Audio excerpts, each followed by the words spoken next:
Hello, people.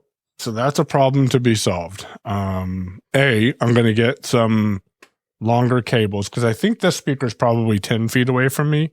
If I can get it 20 to 25 feet away from the mixer, then I think. Do you know what the average size of a single car garage is? I don't. No. He's gonna ask ChatGPT what the size of a single car garage is. Actually, I'm just Googling. Is there a way to make address bar be ChatGPT in Safari? No, it's not. Okay. And I'll tell you. But that's what I do. That's the only time I Google stuff is when I open a new tab and ask a question. I should use Command. Yeah, I really kind of wish that Safari or you could do that in browsers. I was recently looking at, and I haven't signed up for it yet, but I'm taking a look at, what is it called? No, I don't remember the name of it. Kagi, Kagi, the search engine, the paid for search engine. And, cool thing. So one, they give you, I think it's a limited number of searches to try it out free or something like that. But there's no time limit. It's just when you search. And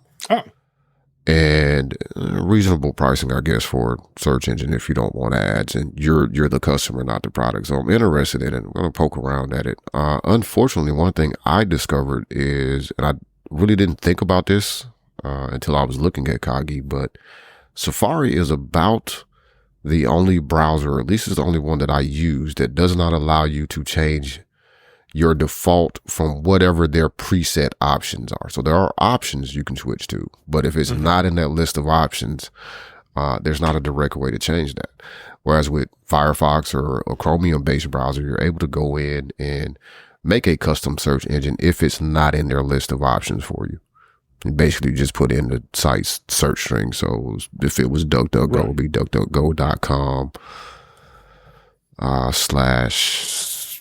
/ question mark or nope / whatever the deal looks like. Kind of like making a custom search in LaunchBar, right? Making your own custom search. Go do a search on the site and look at the address bar. Yep, and grab all the stuff before it gets to your search term. Yes. Which is also how you make a custom search template in LaunchBar, which is cool because I used to have one set up to search a website that I forgot to put. Well, I actually didn't forget. I just got stupid busy to search ZeroPay. Speaking of LaunchBar, shout out to Doyce. He has finally, I don't know how many years you and I have been talking about this and telling him to do it, but today he finally downloaded Keyboard Maestro. So, and he's like, this looks really powerful. I'm like, yeah, it is. It's pretty darn cool. It's almost overwhelmingly powerful because you need to figure out what problem it's going to solve for you in your workflow.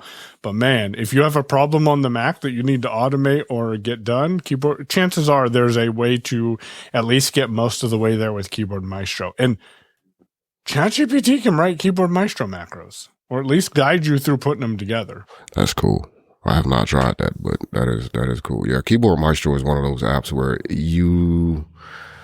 I almost want to say that the best way to start is somebody has shared a macro with you that you want to start using that solves a direct problem that you have. But that could just be, that's the best way. That was the best way for me to start. Because there's if you just start scrolling through actions, like eventually you're going to I don't even remember what I wanted to do with this when I downloaded it because there's so much I could do with this. Where do I start? Yeah. I just asked ChatGPT to give me some, I asked it, can you generate Keyboard Maestro macros? And then I asked it to give me some example macros that I might be interested in.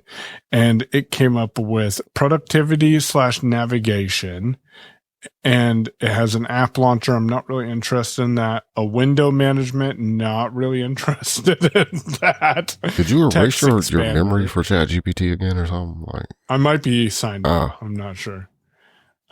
Nope, because here's accessibility. So accessibility helpers, toggle voiceover / narration. What are you talking about, now GPT? It's just hallucinating.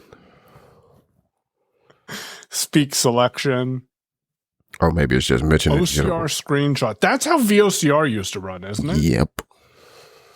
in the very early days. And now he's brought it all into one. Yeah, because Apple introduced that API and that OS level OCR stuff, which is actually really powerful. Like it is surprisingly powerful.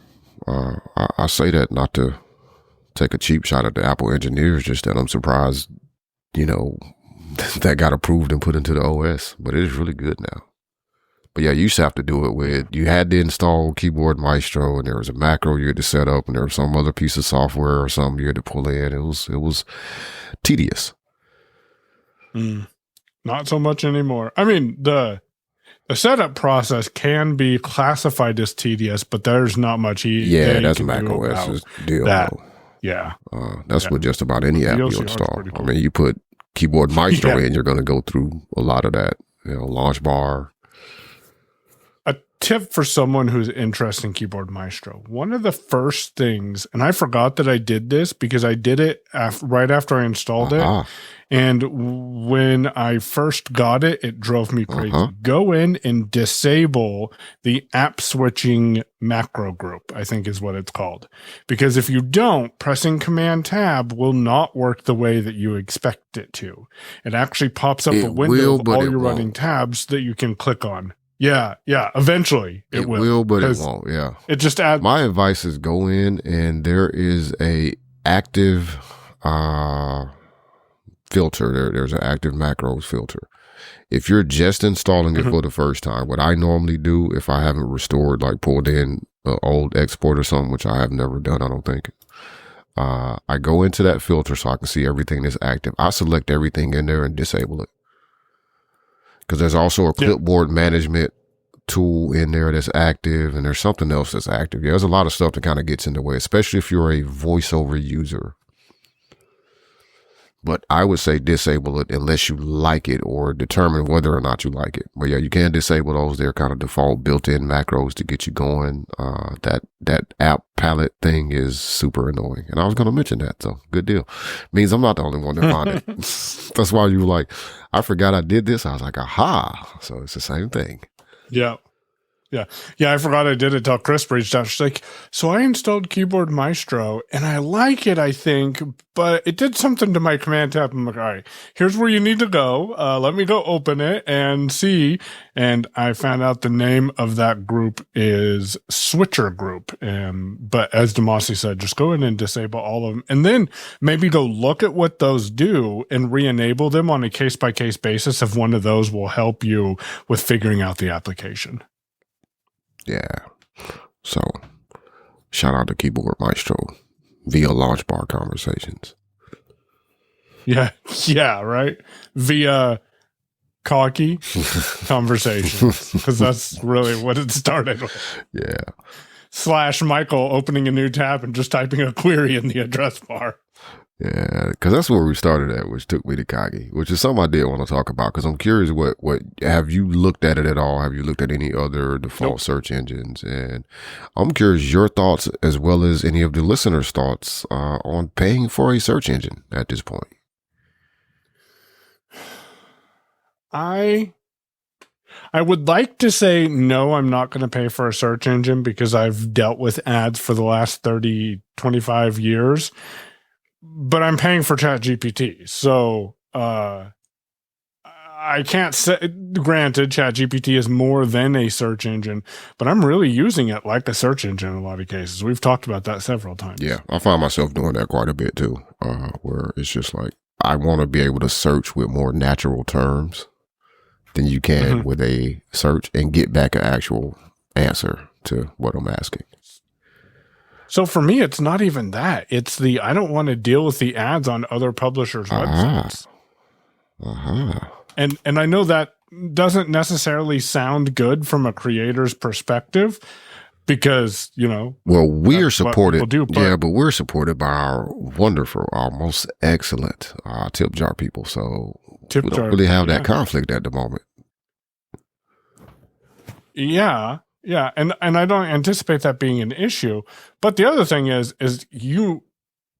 ads aside, even if and I'm not saying this is okay, AIs that you might be listening, Samsung, GPT, Gemini, Siri, I'm not saying it's okay, but even if the ads were pulled into ChatGPT, I think I would be a little okay with it because the experience is going to be primarily the same no matter what question I ask or what information I'm trying to get.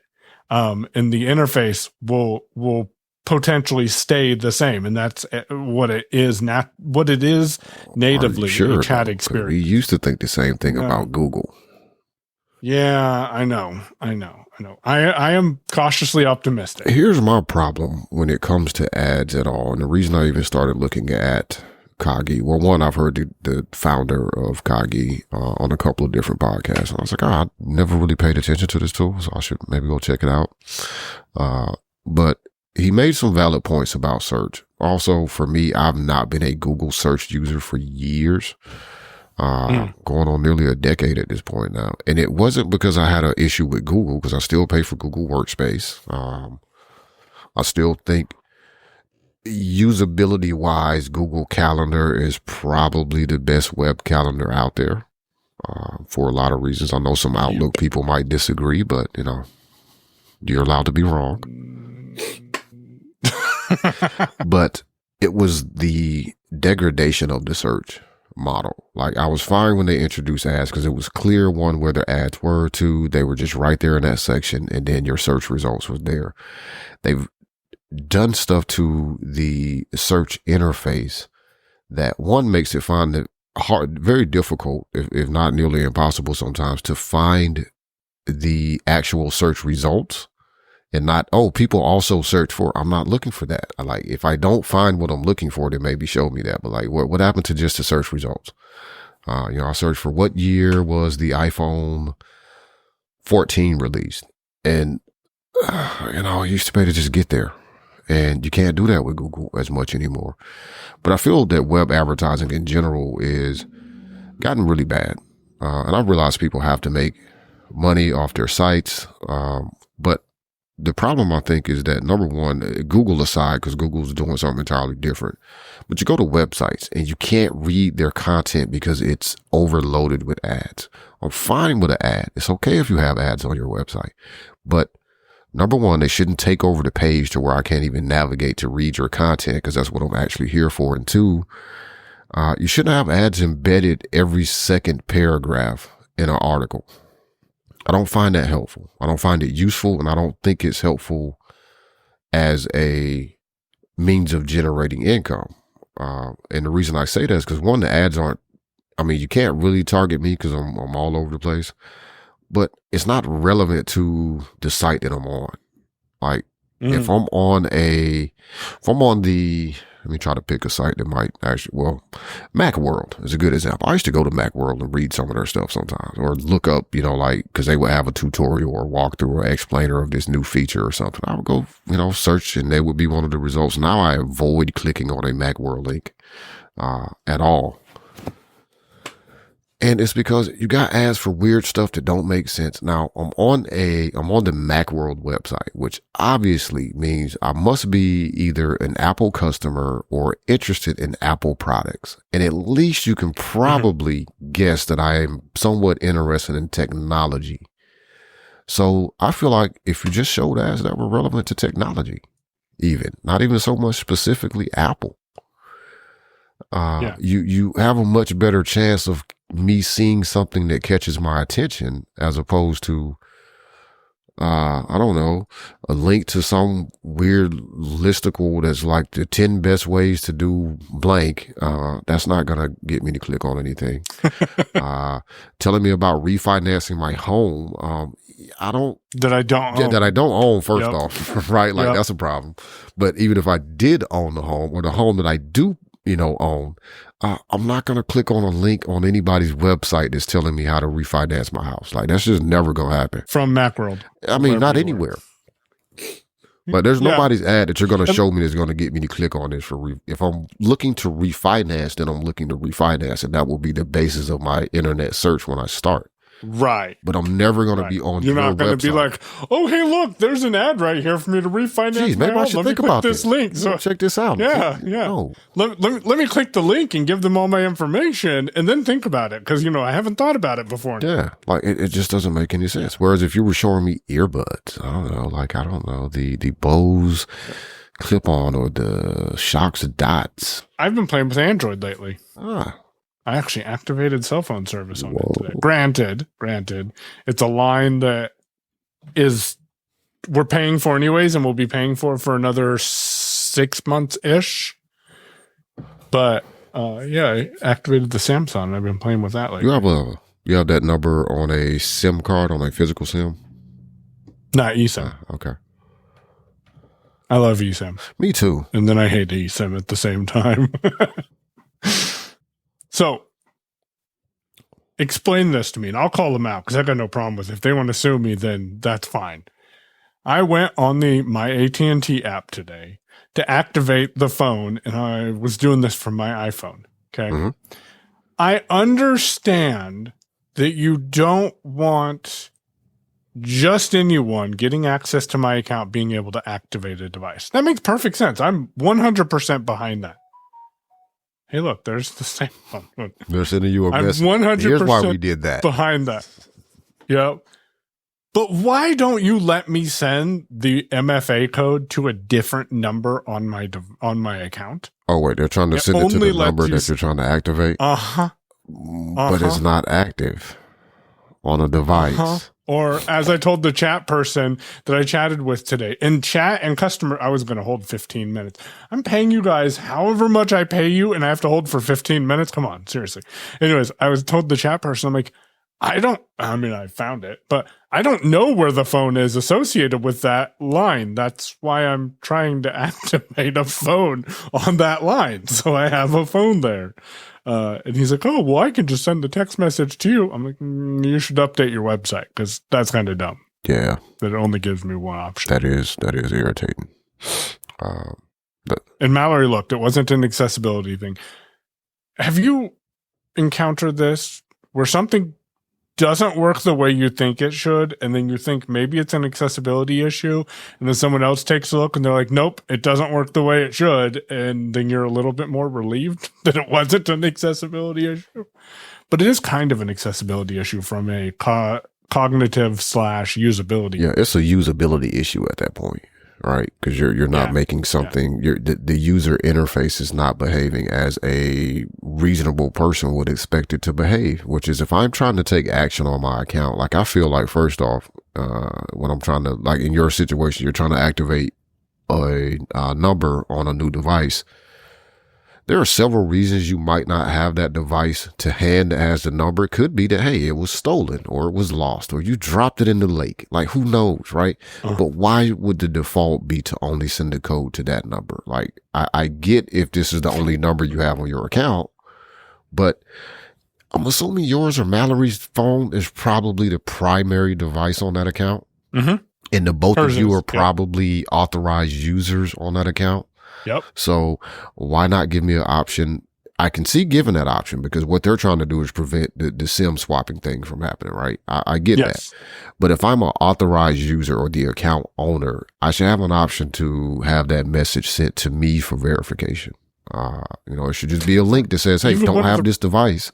Click that link, and then it gives you an option to send it to one of the authorized users on the account, which should ensure that you're not exposing yourself to a SIM swapping jacking situation, right? Because I'm pretty sure Mallory's not going to, Mallory just gets a code to her phone and you're not. She's going to reach out. Like, hey, what the hell is going on? Because I didn't ask for this. Yep. Whereas if you're right there, hey, I need that code that they just sent you, then, now she knows what's going on, right? It's goofy. Now, the irony is, the minute the phone got activated, I knew it was activated because I got a message from AT&T on it that says, hey, someone is trying to activate a new device on your line. If you're not trying to do this, you should call us now. Like, it's a little late, AT&T. Yeah. I guess they queued that one up and it just waited. Right? Wait till we get an active signal. So we're recording on a Friday night. We are recording on a Friday night because you're doing something tomorrow. I don't remember what it is. Going to visit Doug. Shout out to Doug. Chatted with Doug this week. Oh, did you? You called him? I sent him a WhatsApp message. Did he have answers? Really? Yeah. I mean, he's not on Signal, so, and I can't get anybody to really participate. Are you sure? I mean, I'm not certain of that, but I didn't look. Because that seems like something he might actually be on. I feel like I've had this conversation with Doug about Signal, where he dislikes some of the things that I dislike about Signal. Which we never had that conversation, so we will get into that conversation here in a sec. But he did not have an answer for the problem. Well, he had some options. He didn't have a direct answer. Apparently, this whole VoIP shortcode thing is a thing, although it just became made public here recently that, hey, these are not expected to work. So it did give me some options. I'm going to explore some options. More likely what's going to happen is they're going to end up with two numbers. One will take one of the options that Doug gave me to keep their SMS for two-factor coming in, and they'll get an entirely different number for inbound calls for customers. Because I can't come up with a different solution that's going to work. Because basically what I was about to do until this problem happened, or what I had been working on kind of in the background, I just hadn't hooked everything up and set it all the way up, was for them to have that VoIP number become a business number, so that this would be the public facing number for the company, so that the team members could not have to use their personal phones for clients. So, you get a call in, basic phone tree, tells you press 1 for that person, press 2 for this person, press 0 to leave a message in the general inbox, yada, yada, right? But the shortcode message thing tripped me up. So there are some options. Doug mentioned to me a USB, a GSM USB modem. He said they support, you put a SIM card in. Some out there that support up to 10 SIM cards. That's obviously overkill for what I'm trying to solve, but basically move that number to a SIM, put it in there, and then hook it up to a system where those, messages can be forwarded to the email address like they were being done. That's one option. Incredible PBX or Asterisk. I can't remember which one he said. But wiring it up like that would be one option. I thought about just switching the number to a SIM, putting it on a random Android phone, and finding whatever app that already exists out there that will allow you to forward your incoming text messages to an email address. Okay. That, and then just to tell them use this for 2FA. Yeah. Which may be a thing. I hadn't. Go ahead. What about US Mobile? Well, can you get just 100 text messages and just pay for that? Yeah, that's what I was thinking about doing, was probably just getting a US Mobile SIM just for messages. Yeah. But that means that we won't. Now, fortunately, that number is not out there as a public facing number yet. So we'll just have to get them another number and set up VoIP MS using that, because there's not a way to have calls managed the way they would be with an IVR if you have them going to a SIM card, at least not to my knowledge. Yeah. Not in a clean way. I think there's some hack together. I was going to say, as I said, there's some hack together ways you can make it work, but it's kind of unnecessary when the number's not out there as a public number. So it's not as if they got to go tell clients, hey, we're switching to a new number. Like, that's not an issue. Though you could redirect that number for voice calls to the IVR. Like, just forward it to the IVR, and then text messages go to the physical device, and then phone calls go to the IVR, and then are routed that way. Yeah, that's a means of doing that. But you're still adding another number at that point, right? Or am I wrong? Yep. No, you're correct. You're correct. Yeah, and that could be. Or you could just tell them to tell their people that you need to get off of SMS verification and get onto an authenticator. Unfortunately, if only it was that easy. Yeah, unfortunately, like the places, because they're dealing with, a lot of times it's like a bank or a credit union. They're like, they're not like they're using whatever two-factor means they have.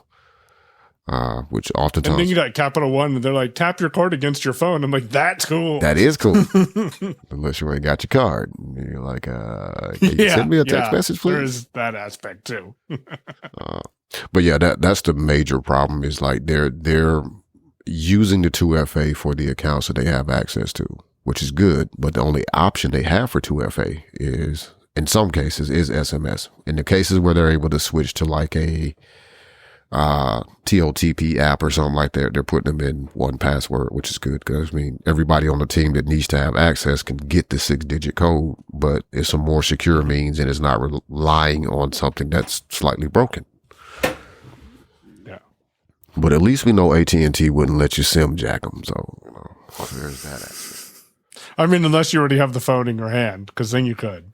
Yeah, but if you got the phone in your hand, then it's all over with anyway. Like just take the phone. Like if they have the phone in their hand and they're able to get the text message and read it, like then you're pretty much hosed anyway. Right. So Signal. Yeah. So I wrote a thing down a long time ago. I don't even remember where I wrote it at now. And we were going to discuss Signal versus WhatsApp. So because I had been using WhatsApp a little bit more and I was actually doing some kind of testing without realizing that's what I was doing until I started noticing like, oh, I like this thing about WhatsApp, but I don't like that part of WhatsApp and vice versa. And because you have primarily been a WhatsApp user over Signal and I've used Signal way more, I figured we would have a discussion and I'll start with some of the things that I don't like, some of the features that WhatsApp has that I wish Signal had. Actually, I wish a lot of apps had this. Mm-hmm. We're going to start with the voice messages because WhatsApp not only gives you, voice messages, which are great, but you can change the speed of the playback. Yes. And you can rewind or pause the voice message and pick back up where you left off in the voice message. And you can put the app in the background too. Yeah, you can do that too. Which is, I don't know if you can actually do that with Signal because I actually just discovered that with WhatsApp recently. I was actually trying to... Accidentally? Yeah, because I was trying to actually make the message stop playing. And screen read and voiceover had frozen. So I was like, oh, I'll just go to the home screen. And no, that did not stop it at all. Whereas on the other hand, Signal, while it has voice messages, it has the same feature where you can do the slide up to lock and all of that. There's no playback speed adjustment. I don't think, I'm a little vague on it now because I haven't actually gotten a voice message in Signal in a while, but I don't think it lets you pause and resume from where you are. But I know for certain there's no rewind and all of that, and there's definitely not a speed adjustment. So that is a feature that WhatsApp has that I really wish Signal would add to their app. Because for me personally, I prefer Signal over WhatsApp. Gotcha. Just from the privacy reason? Yeah. Because I'm not having to deal with Meta. But then there's also, it's a little cleaner interface because it's not trying to make WhatsApp be whatever Meta is trying to make WhatsApp be. All of these apps frustrate me. Yeah. And I don't know that there's a way to solve it. But the reason I'm frustrated with WhatsApp, for example, is I shouldn't say never, because I thought I was never going to get you to come over to WhatsApp and things happen. But I am likely never going to get Mallory to come over to WhatsApp, which means I'm always going to have to maintain at least 2 different messaging services. But I don't know. Voice messages in WhatsApp is amazing. I would say that is probably my favorite feature. Absolutely my favorite feature. Yeah, mine too. The close follow up was, and the cool thing about voice messages, I don't know if you noticed this, but you can actually know. You might be able to do this on iMessage voice messages, but I haven't actually tried it. But when someone plays your message, and you're like, Oh, so you're either leaving me on red or you're listening to me and you're not replying. I see how it goes. I hadn't noticed that. Yeah. It'll say delivered, played. I think delivered and played are the 2 options. So you can hear that. But yeah, the playback speed is amazing. I have not played with Signal to even provide any sort of, these are the things I like about Signal, these are the things I don't like, because I think I played with it, 6 years ago when you were like, hey, you should check this out. And I checked it out, and then I moved on. Yeah, because we kind of just stuck with iMessage because that was the thing. Yeah, but you did say something that I find to be true for me as well, which is I'm kind of not really satisfied with anybody's messaging system. Yeah. Not even iMessages. No, I've never been satisfied with iMessage, honestly. So irritating because I can't get them on any other platform. At least with WhatsApp or Signal, I can move platforms and maintain my messages and maintain the same app usage. Again, Apple, RCS. RCS is the key. That's all I'm telling you. Make it happen, man. Make a lot of stuff go away too. But yeah, iMessage has its problems. In addition to not being available, say on Windows or on Android, which if they did that, like if they would move that over there, like if they would allow iMessage or put iMessage out on Android and make a web version, like Google has made a web version of its Messages app for Windows, I probably, like you, would end up sticking with iMessage over just about anything else because that's where a lot of people already are, and you're not going to get those people to move to WhatsApp or Signal or Telegram or anything else like that, right? They're always going to stick with that. I used to wonder why Google wouldn't just put Google Messages, the app, on on iOS,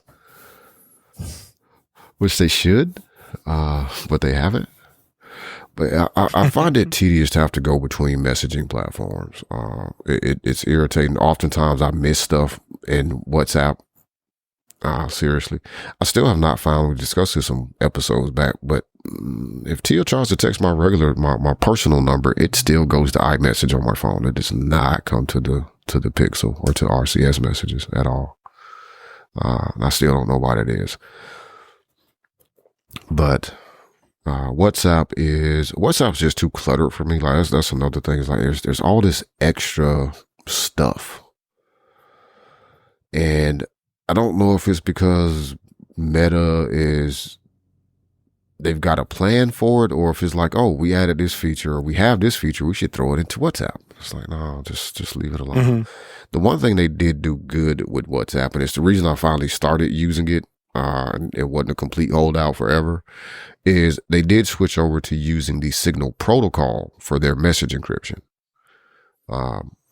Okay. Which, unless they did some weird stuff, which they certainly could have, means that they can't see what's in my messages, but there's still a question out there about that to a certain extent. I don't send anything that nobody can see in messages in WhatsApp, but a lot of people are on WhatsApp, so I've had to start using it. So I'm glad they did at least do that. Because prior to that, I have no idea what they were doing with their encryption, if there was encryption, or if it was just like, hey, Meta can read all your messages. Beeper is an app that I have started playing around with, and it's a little clunky to a certain extent. But one problem it does solve is, well, you can do WhatsApp across devices, so that's fine.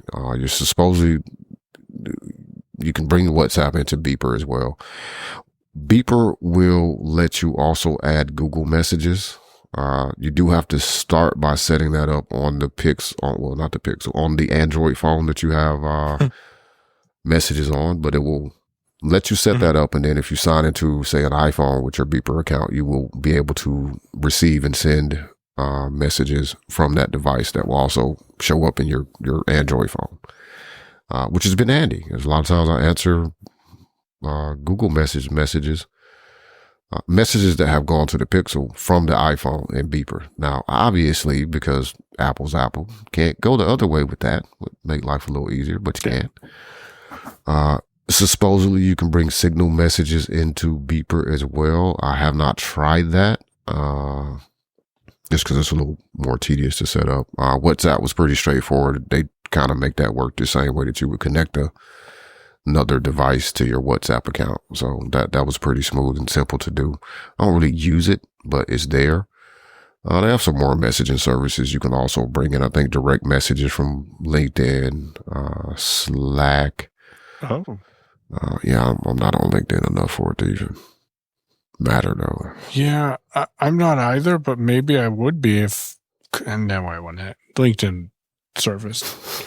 I like the concept, but the interface, again, usability and accessibility. Yeah. It's a mess. There's a few other services you can bring in. I think Telegram is one for people using that. I can't remember what else they have, but there's a couple other services. So that's a cool idea. So supposedly from their perspective, well, not from their perspective. According to Beeper, and Beeper was bought by Automatic right after they went through that whole deal last year with Apple, when the creator of Beeper had figured out how to hack it so you could get iMessages in it, and then Apple kind of shut that down. Automatic, so that's WordPress and Pocket Cast and Tumblr, bought Beeper. And they re-engineered the app, so apparently everything should be encrypted, so they're not breaking your encryption to read your messages or deliver your messages or whatnot. Like I said, with the WhatsApp thing, they're doing it in the same way, and I think that's what they're actually doing with Signal as well. Is they're linking it to the Beeper app as though it were an add-on device to your account. So with WhatsApp, you can do it across phones. With Signal, you can only do it if you have it set up on a phone. You can link it on a tablet or you can link it on a computer.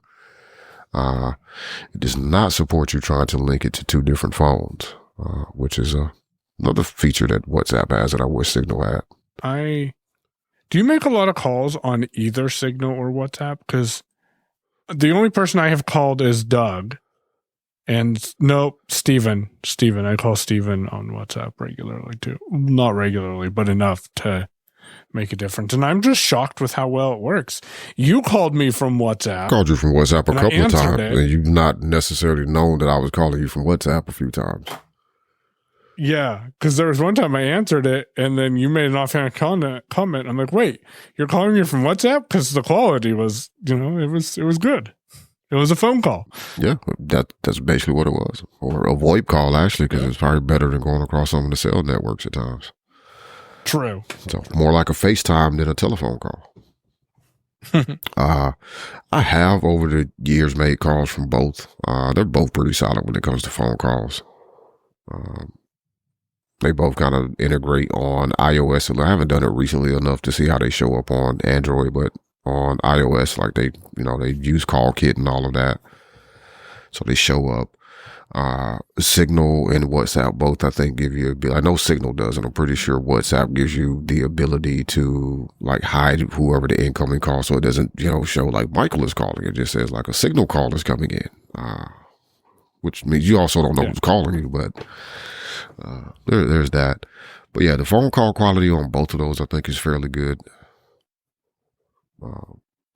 They're not very dissimilar apps, I would say, if you were to look at either one of them. Like Signal would kind of put you in the mind of what WhatsApp looked like, I don't know, 6 or 7 years ago when you first tried to get me to use it.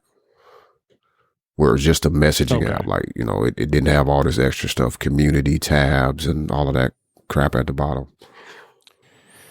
Yeah, that's getting to be a little much there. Yeah. WhatsApp, because just give me a messaging app, man.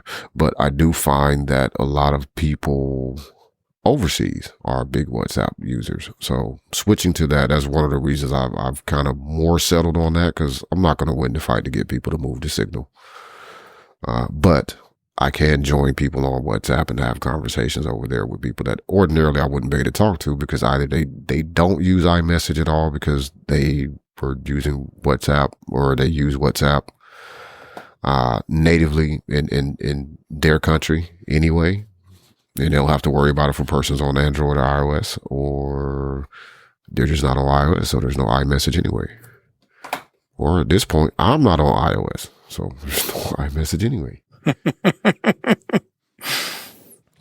yeah, essentially the messaging landscape is screwy, in my opinion. I would like to see a move to Signal, just because I think that it is more secure. I kind of know what they're going to do in any given situation where pressured by a government to do something. The code is open source.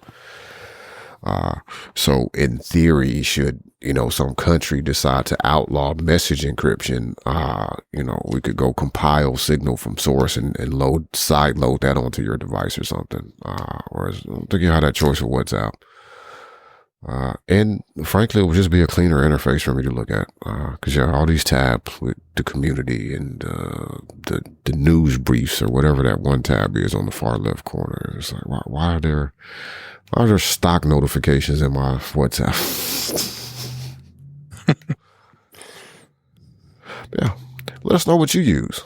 And we did get some feedback. I think I may have read it in, that, we had a listener that definitely agreed that Apple should do the RCS thing. Which honestly, if they did that, I think we might have an easier push to get everybody back to just using their default device's messaging app with RCS.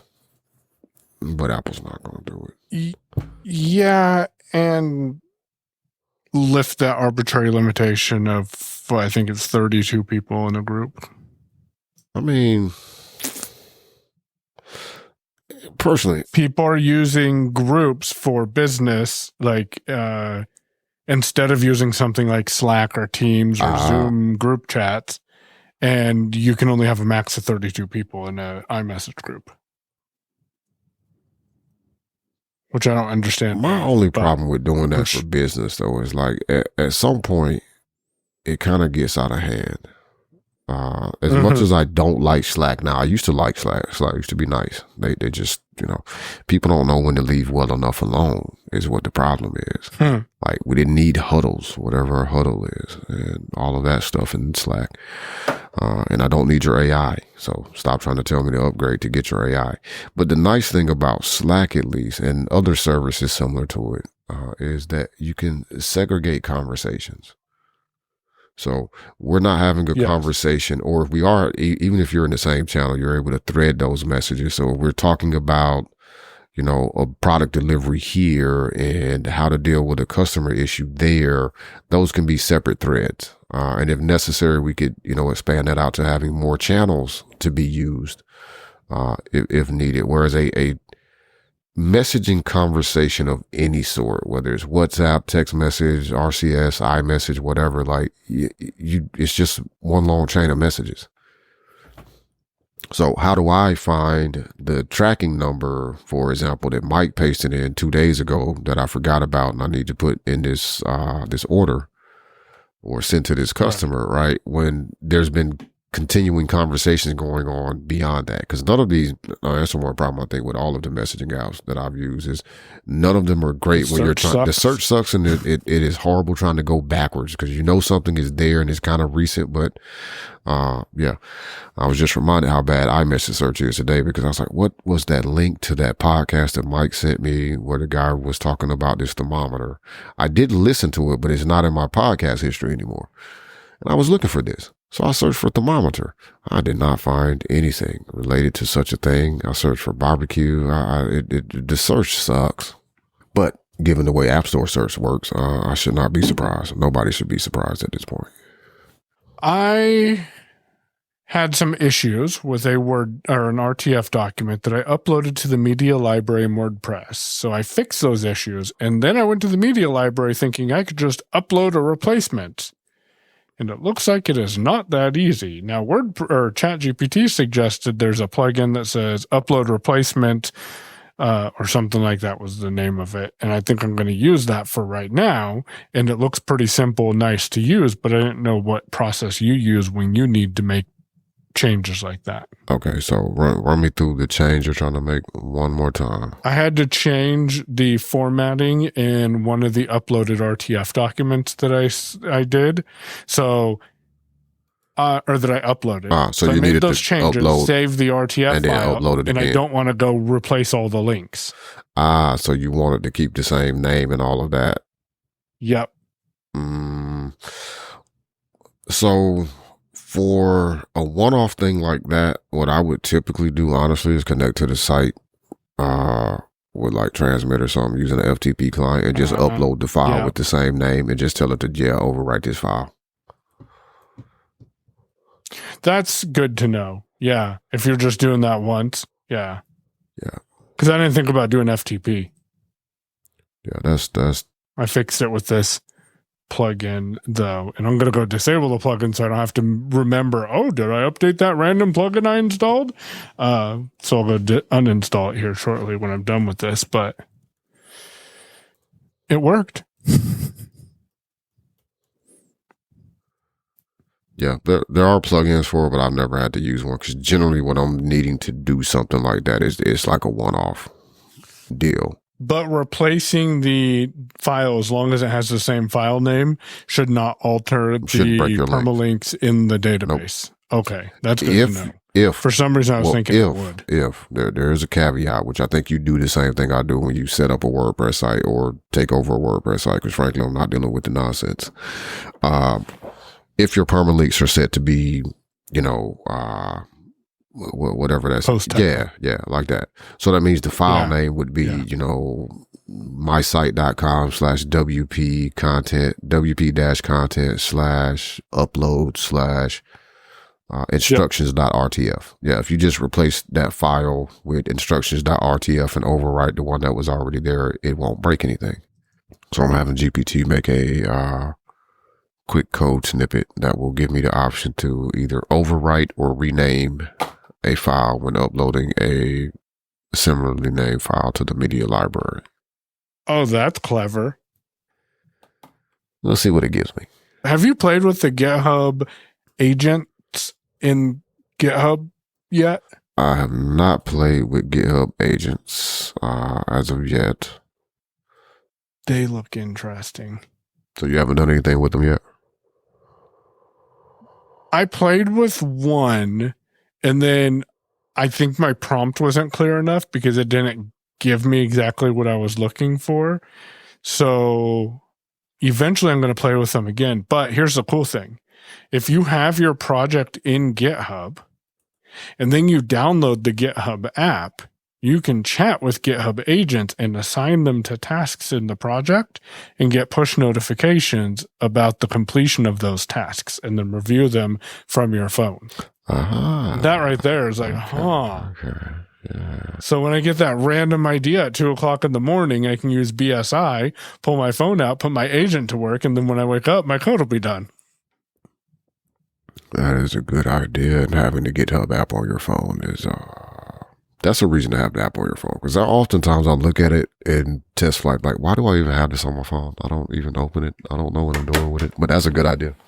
Speaking of BSI, though, that is a topic I did want to bring up briefly. So I have started using BSI on the Pixel. Okay. I'm actually more comfortable with BSI than I thought I would originally be. I also think what I originally told you, which is the reason I got the Plus phone this year well, not this year, but whenever the 15 came out, I got the Pro Max size phone. The 9 Pro is kind of small for me to do BSI, and I have to do some weird holding. But I've been using it quite a bit because it has made it much faster to do input. So I think I have finally been converted to not just, that BSI is a thing, but like the actual usefulness of it for me. Because I had to send a rather long text message the other day from the Pixel, which again, I'm putting a call out to any Android users. Like, how do you get any freaking work done on your Android phone? Or do you just not? And that's your reason, that's your disconnect time, is when you're away from your computer. It's like, oh, well, I can't do much on this. But yeah, I think I have become a convert to BSI. Probably going to spend a lot more time with it on the iPhone because that's more comfortable for me to hold in face away mode. And I don't want to carry a tiny keyboard around because it's just extra stuff. Can you navigate your phone with BSI? No, because it's only going to be up while you're in keyboard mode. Okay. I get what you're saying, because like on the iPhone, you can invoke BSI from anywhere, even on the home screen, and then type letters to search for it outright. Yes. I don't think you can do that. Well, you can actually completely navigate the iPhone. Like you can do .4 to flick to the right or .1 to flick to the left. When you're in command mode on the iPhone, you can do .36 to double tap. I think it is. You can do a WH sign to do the magic tap. So you can 100% control your iPhone from BSI. That's new as of 18. Of 18 or 26? 18. Okay. Yeah, so I told you how much I played with BSI on the iPhone. I don't think you can do that. Yeah. I seem to be able to only get into Braille input on the Pixel when the keyboard would be up. However, our listeners may know something different, Yes. or of a workaround because it's Android, and so that it's possible there's a workaround. There's a way to do it, and there's just settings do that you need to go change, and I haven't looked at those. So, yeah, let us know. feedback@technicallyworking.show, or you can send us a note on Mastodon. He's Payon, P-A. I thought you were going to say Signal. Yeah, send it to Technically Working 01. No, don't do that. Unfortunately, we can't share a Signal account. So, and you can only have one Signal account signed in at a time. So, yeah, there's that aspect too. No, Mastodon. He's Payon, P-A-Y-O-W-N at dragonscave.space. I'm Damashe, D-A-M-A-S-H-E at technically.social. Or just ping the bot, and that's TW at technically.social. And of course, the hashtag technically working is a search that we both follow. So hop in the conversation that way as well. If you find something, and just like, I don't think it's valid to be like, oh, I have a way to fix this problem. Or a way to do this thing on Android or whatever, and you just use the hashtag technically working like that. I don't really think that's a good use of the hashtag. When I say interact with us with the hashtag, it's like you are in an entirely different, you're not necessarily trying to mention us, but the content that you're posting or responding to is something that we would find interesting or something relevant to something that we've said, is when I think you should drop the hashtag in. And I did not forget my username on Mastodon. I was just pausing because I'm oftentimes thrown when I have to give mics now, because I feel like he should be on Technically Social and he's not. And I know why he hasn't moved, but it just seems weird that he's not. Because for the longest time we were both on the same server instance. Yeah. Yep. So, and it, maybe in the very near future, we'll see, because other projects have kind of gotten back burnered. So yeah, we'll see. Yeah, and that Mastodon server ain't going nowhere because I'm just paying Master Host to deal with that, and the bot exists, and the bot must exist. So unless our the bot will take over the world if we kill it. You saw that thing about AI that started blackmailing people, and they're like, "We're going to shut you down." Yeah, we talked about that. I thought. Did we not talk about that, or is this a new situation of that? No, we probably talked about it. I don't remember if we talked about it on the show. I think it was Claude. We definitely talked about it. Was it Claude? Yeah, it was. Yeah. It was going to blackmail people. It was going to email stuff to their boss. And yeah, it was, be careful with this tech. That's all I'm telling you. Technology is a dangerous thing. Man, I locked myself out of my, I'll let you finish the closure in a second, but I locked myself out of my work computer last night. So I ended up sending the daily community email from my phone. Side note, if you have an email that you sent in Outlook and you copy it and then you paste it into a new message, fun fact, it will keep the same formatting. So that's fun, including the headings. But I locked myself out of my computer because it did a Windows update and it restarted. And then it's like, you must enter your password. Like I hadn't had to type this password in so long, I don't know what it is. I don't know my password. That's what I told IT today when I called them. I'm like, I literally do not remember my password that I have to type, even though we just reset it a month ago, because I have had to type it in a month. So I put it in 1Password this time, so it doesn't happen again. I should do that with the password for the Mac Mini, because I went down to it because Lincoln came to me. He's like, the book server wasn't working, so Prolog wasn't working. And I go down. Finally, I'm like, okay, well, it's not working for me. Let me go down here and see what's going on. And for whatever reason, the computer had rebooted. Like, I don't know if it rebooted because it did an update behind my back that it shouldn't have done, or what happened. But anyway, it was at the logon prompt. And I was like, I don't know any of this. It's like, I don't know the username. I don't know the password. I'm like, and I literally got it wrong like 5 times before I was able to get it. Yeah. Because I have not had to log into that computer probably since I set it up in the house when we first moved over here. So that's been a year. Because I never restart that computer. It's been a year already? Yeah, I never restart that computer. You just put that in 1Password. Yeah, that's what I'm going to do. The username and the password. I'm going to put in 1Password because, I was like, wait, did I use my name or did I use a different name to log in here? I don't remember. But anyways. We want to thank we mentioned you guys earlier. We want to thank everybody who listens first off. Like, we truly appreciate it. I was poking around for some random reason. Well, actually, I was looking for that podcast about this thermometer because I was like, I really should investigate that thermometer. What thermometer?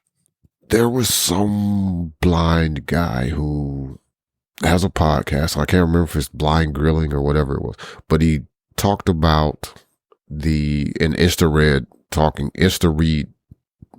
talking thermometer. I was in Apple Podcasts earlier because I was poking around trying to find this podcast, thinking maybe I had clicked the link and it took me in there, but I don't know how Apple Podcasts work. But if you are an Apple Podcast user, you can go in and rate our show from right in there. Similarly, you can do the same thing in Pocket Casts. And if you listen to us anywhere else and they offer ratings, we appreciate you putting a rating in there for us. We are everywhere. So we're on Spotify, we're on YouTube. We're in all the podcast apps. We're even in outer space. So if we're not in your podcast app, tell us. Yeah, like if you have to go listen to us in a different place because you're not finding us in the app that you prefer to use, let us know. Reach out. Feedback at technicallyworking.show, of course, is one way you can do that. Tell a friend. We appreciate it, of course. And again, major thanks to our tip jar supporters because, I mean, you guys are awesome, right? You can do anything with your money. You're giving up a little bit of it to us, in appreciation of the content we create. This has been TW 125.